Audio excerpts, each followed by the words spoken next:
Herkese merhaba, kanalıma hoş geldiniz. Bu videomda sizlere kağıt iple yine yapımı oldukça pratik olan çok güzel bir çanta tarifi paylaşacağım.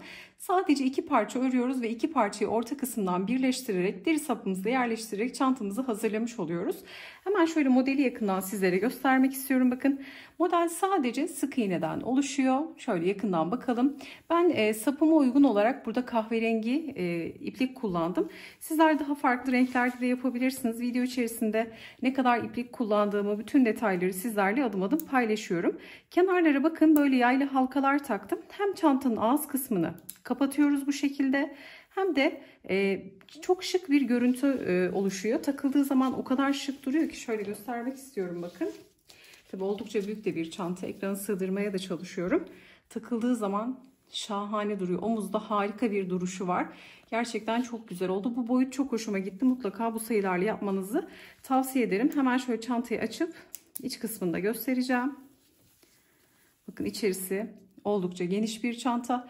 Bunu isterseniz plaj çantası olarak kullanın, isterseniz şehir içinde kullanın. İkisine de çok güzel olacaktır. Şöyle açık halde de duruşunu paylaşmak istiyorum, bakın. Gerçekten çok kolay bir çanta. Çok da pratik. 1-2 günde hazırlayabileceğiniz bir çalışma oldu. Dediğim gibi videoda bütün detayları sizlerle adım adım paylaştım. Ben bu çantayı astarsız olarak kullanmayı planlıyorum ama sizler isterseniz çantanın içerisine astar da dikebilirsiniz. Tamamen zevkinize kalmış. Detaylı tarifimize geçmeden önce sizlerden küçük de bir ricada bulunmak istiyorum. Kanalımıza ücretsiz abone olabilir, videoyu beğenir ve yorumlarınızı eksik etmezseniz gerçekten çok mutlu olurum. Tarifimize geçelim. Çantam için yaklaşık 400 gram kağıt ipi kullandım. Buradaki kahverengiden çok az kullandım. Bunu da belirtmek istiyorum. Sizler dilediğiniz renklerde yapabilirsiniz. İlla ki böyle iki renkli olmak zorunda değil. İki sırada bir renk dahi değiştirebilirsiniz. Artan iplerinizi bu projede değerlendirebilirsiniz. Gerçekten çok güzel ve kolay bir çalışma. Sadece iki tane parça örüyoruz, bakın.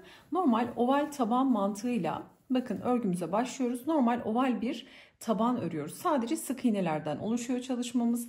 Oval tabanı ördükten sonra iki tarafta da artışlarımızı bitiriyoruz. Artırmayı bırakıp düz ördüğümüzde bakın çantamızın parçasının bir tanesi bu şekli alıyor. Bakın, normal oval taban ördük. Buradan 51 zincirle başladık. 51 zinciri 7 tek bir çift olana kadar, yani 9 sıra boyunca artış yaptık. 9 sıradan sonra hiç artırma yapmadan örerek bakın sondaki iki sırayı da kahverengi ile geçerek parçanın bir tanesini bitirdik. Şimdi ölçü de vereceğim sizlere. Diğer parçayı da bakın birebir aynı şekilde, iki parça da aynı şekilde hazırlandı.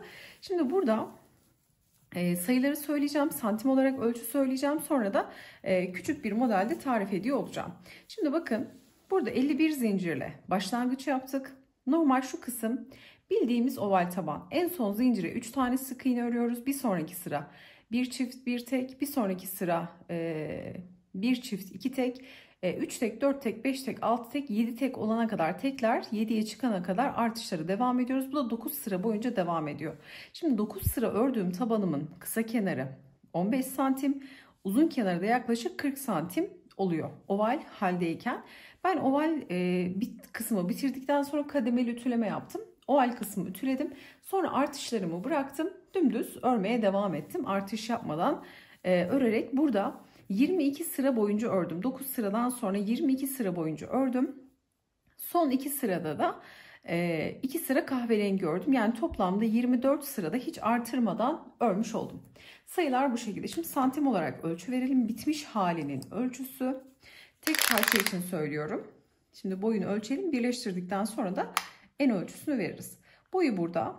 Bakın yaklaşık şöyle 42 santim ölçüsünü elde etmiş olduk. Merak edenler için yarım olan parçanın da ölçüsünü verelim. Şöyle ölçtüğüm zaman parçanın yarısı da yaklaşık 26 santim kadar. Şimdi burada hemen başlayalım. Tarifimizi dediğim gibi kağıt iplik kullandım. Kağıt ipi yumuşatmadan kullanıyorum. Kağıt iple çalışırken tığ numaram 3,5 milimdi. Tabi sizler bu çalışmayı sadece kağıt iplerle değil, rafyalarla, makromelerle, koton iplerle, dilediğiniz iplerle yapabilirsiniz. Kullanacağınız ipin inceliğine, kalınlığına ve örmenizin sıkılığına, gevşekliğine göre kendi tığ numaranızı belirleyebilirsiniz. Şimdi bakın, pamuk makrome iplik kullanacağım ve yine aynı tığ numarasıyla devam ediyor olacağım. Şimdi hemen başlayalım. Burada ilk zincirimizi kilit yapıyoruz. Burada neden 51 zincir çektim? Çantamın boyunu ne kadar istiyorsam bu 51 zincir bana çantamın bakın boyunu veriyor. Yaklaşık şöyle neredeyse bir 6-7 santim daha ekstradan boyu uzuyor. Bu zincir sayısını ne kadar istiyorsanız o kadar çekebilirsiniz. Örneğin daha az bir derinlikli çanta isterseniz daha az zincir çekersiniz. Çantanızı daha da büyütmek isterseniz sadece buradaki başlangıç zincir sayınızı oynadığınız zaman çantanın boyutlarıyla da oynamış olursunuz. Yani buradaki başlangıç zincirimiz bize çantamızın boyunu veriyor. Şimdi burada kilit zincirinden sonra ördüğüm ayardan bir tık gevşek olacak şekilde başlangıç zincirlerimi hazırlıyorum. Buradaki sayının hiçbir önemi yok. Çantanızın uzunluğunu ne kadar istiyorsanız yaklaşık bir 5 santim istediğiniz ölçüden eksik olacak şekilde zincirlerinizi hazırlayabilirsiniz. Şimdi burada küçük bir örnek tarif edeceğim için bu kadar zincir çekmek benim için yeterli olsun. Varsayalım ki bu 51 zincir. İki parçayı da aynı şekilde örüyoruz. Şimdi zincirin düz kısmını değil, ters kısmını çeviriyorum. Son çektiğim zinciri bırakıp diğer zincirin arka kesik çizgisine batıyorum. Bakın şuradaki kesik çizgileri kullanıyoruz. Diğer iki çizgi de tığın diğer tarafında kalıyor. Battım, ilmek çıkardım. 2 ilmeğim var, doladım. Sık iğne. Bir sonraki zincire batıyorum. İlmek çıkardım. Sık iğne. Bu şekilde şimdi her birine bir tane sık iğne örerek son zincire kadar geliyorum. Oval taban mantığı gerçekten kolay. Aramızda yeni başlayanlar varsa çok detaylı bir şekilde oval taban nasıl yapılır tarif etmiştim. Merak edenler için de aşağı açıklama kısmına oval taban yapımını da eklerim. Şimdi bakın son zincire kadar her birine bir tane sık iğne örüyorum. Şimdi son zincire geldim. Son zincire batıyorum. Bir tane sık iğne. Yine aynı zinciri bakın son zincire 3 tane öreceğiz. Tekrar geliyorum. Şöyle kısa ipi de ip üzerinden atlatalım. Bunu da gizleyerek örelim. İkinci sık iğne. Batıyorum. Üçüncü sık iğne. Sonda 1, 2, 3 tane sık iğne ördük. Şimdi bakın artık kesik çizgiye battığımız için zincirlerin diğer tarafı artık iki çizgi şeklinde görünüyor. Şimdi bu sık iğnelerin hemen dibindeki noktaya batıyorum. Şu kısa ipi de gizliyorum. Şimdi bakın karşıya geçmiş olduk. Bu şekilde dönüşü sağladık. Düz devam ediyoruz. Örgüyü çevirmiyoruz. Örgü bilenler zaten bunu yapacaklardır ama yeni başlayanlar için bu detayları vermekte fayda var. Şimdi her bir zincire bakın sık iğnelerin diplerine batarak tığ üzerinde böyle iki çizgi kalacak. Birer tane sık iğne örerek son zincire kadar devam ediyorum. Şöyle gelelim. Bu kısımları hiç kesmeyelim. Anlaşılır olsun. Bu aşamada eğer çok hızlı ördüğümü düşünüyorsanız videoyu yavaşlatabilir ya da tam tersi hızlandırarak da seyredebilirsiniz. Şimdi geldim son sık iğneye. Bakın son zincir. Ördüğüm ilk sık iğne hemen dibine batıyorum. Bir tane sık iğne ördüm ve artık burada duruyorum. Burada devam etmiyorum. Artış yapacağım nokta benim üçlünün olduğu nokta. Burası ise çantamın ağız kısmı. Zincir sayısını belirlerken çantamızın da boyunu belirlemiş oluyoruz. Bunu da söylemekte fayda var tekrardan. Şimdi bir zincir, örgüyü ters çeviriyorum. Şimdi çektiğim zincir burası, son ördüğüm sık iğne burası. Bu son ördüğüm sık iğnenin bakın başak başak noktaları var. Biz bunun öndeki kanadına batacağız. Buradaki ön kanada batıyorum. Buradan ilmek çıkardım. Tekrar sık iğne. Bir sonraki zincirin bakın öndeki kanadına batıyorum. Bizden tarafa bakan kanada batıyorum. Diğer çizgi burada kalıyor. Bu noktaya batıp sık iğne. Şöyle yavaşça gösterelim. Bakın sık iğnelerin tepesi burası. Biz buradakine batıyoruz. Yani şöyle içeridekine batıyoruz. Önde de şöyle güzel bir çizgi oluşuyor. İsterseniz bunu yapmayabilirsiniz. Direkt batabilirsiniz. Bu çalışmada sadece sık iğne değil, tekli trabzan, ikili trabzan ya da daha farklı modelleri de uygulayabilirsiniz. Sadece önemli olan burada oval bir şekilde artışları sağlamak.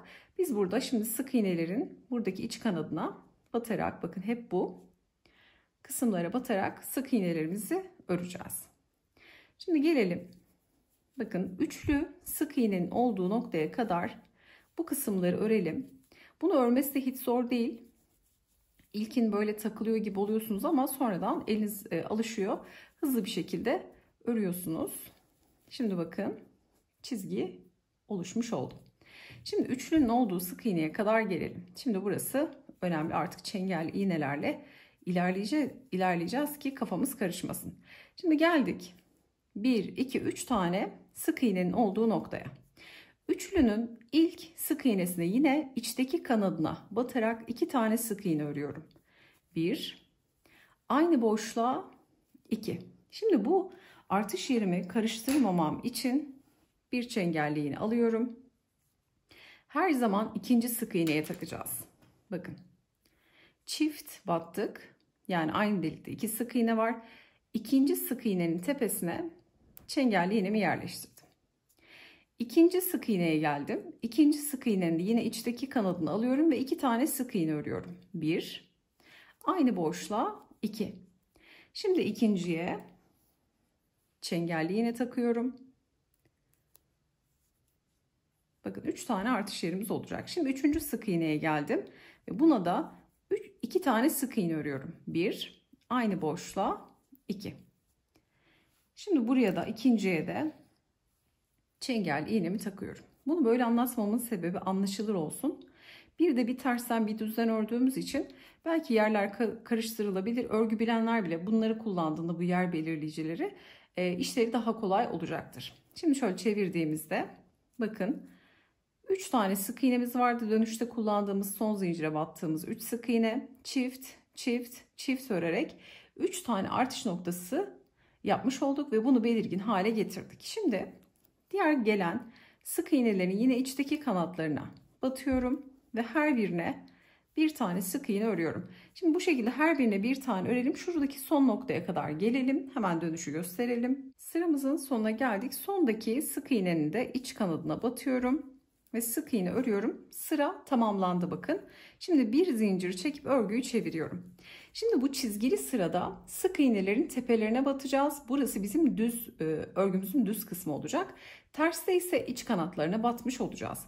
Şimdi bir zincirden sonra gelen sık iğnenin direkt bakın tepe boşluğuna batıyorum. İlmek çıkardım. Tekrar sık iğne. Tepelerine batıyorum. Bakın artık bu sırada düz sıradayım. Düz sırayı örerken her bir sık iğnenin tepesine batarak sadece tersten örerken iç kanatlarına batıyoruz. Böyle yaptığımızda da böyle çizgili güzel bir görüntü ortaya çıkmış oluyor. Şimdi çengelli iğnenin olduğu noktaya kadar hep bir tane sık iğne örüyorum. Bundan sonra yapacağımız işlem o kadar kolay ki çengelli iğneyi gördüğümde bakın çengelli iğnenin olduğu sık iğneye geldiğimde çengelli iğneyi çıkartıp 2 tane sık iğne öreceğim. Yine ikincisine sık iğne takacağım.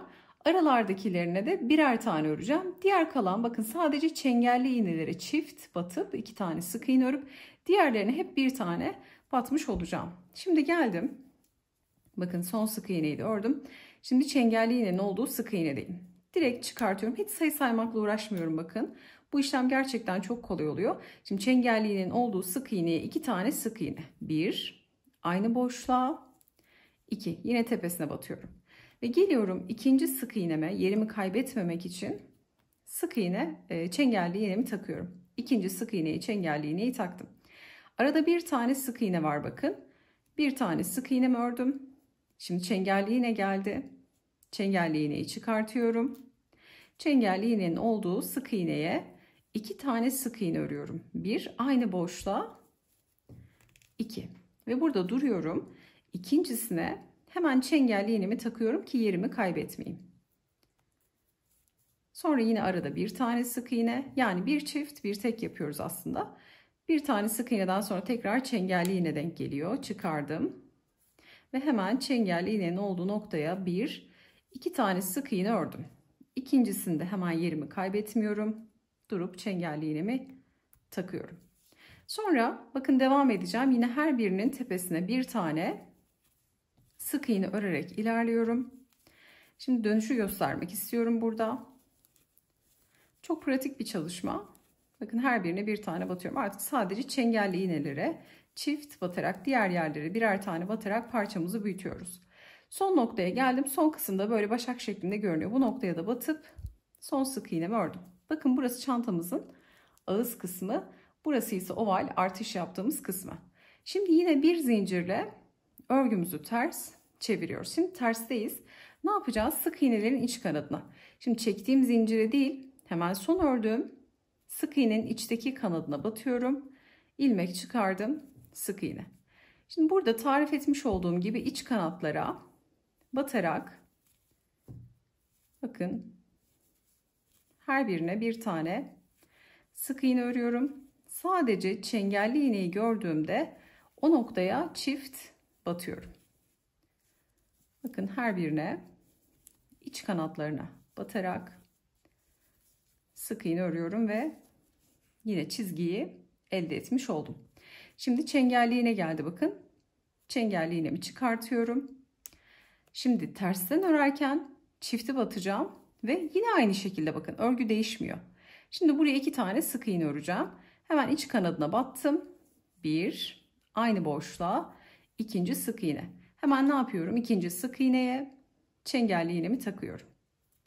Her zaman ikinciye takmış olacağız. Sonra bir diğer sık iğne geliyor. Hemen iç kanadına bir sık iğne, diğer sık iğnenin de iç kanadına sık iğne. Bakın buradaki tek olan sık iğne birdi. Yani bir çift, bir tek, bir çift, bir tek yapmıştık. Şimdi bu sırada bir çift, iki tek. Şimdi çifti öreceğiz. Çengelli iğne geldi. Çengelli iğneyi çıkartıyorum. Ve hemen buraya 2 tane sık iğne örüyorum. 1, 2, ikincisine de hemen çengelli iğnemi takıyorum.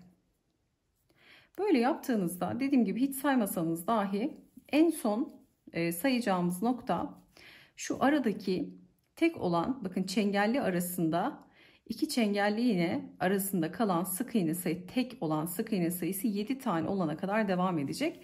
Yani burada 9 sıra öreceğiz. Şu an kaçıncı sıradayız? 2, 4. sıradayız. Bakın 4. sırayı bitiriyoruz. Şimdi geldik. 2 tane sık iğneyi ördükten sonra çengelli iğne geliyor. Hemen buraya 2 tane sık iğne ve ne yapıyorum? Bırakmıyorum çengelli iğneyi. Hemen ikincisine çengelli iğnemi takıyorum sık iğnenin. Sonra diğerlerine birer tane batarak ilerliyorum. Şöyle bakın artışı yaptık.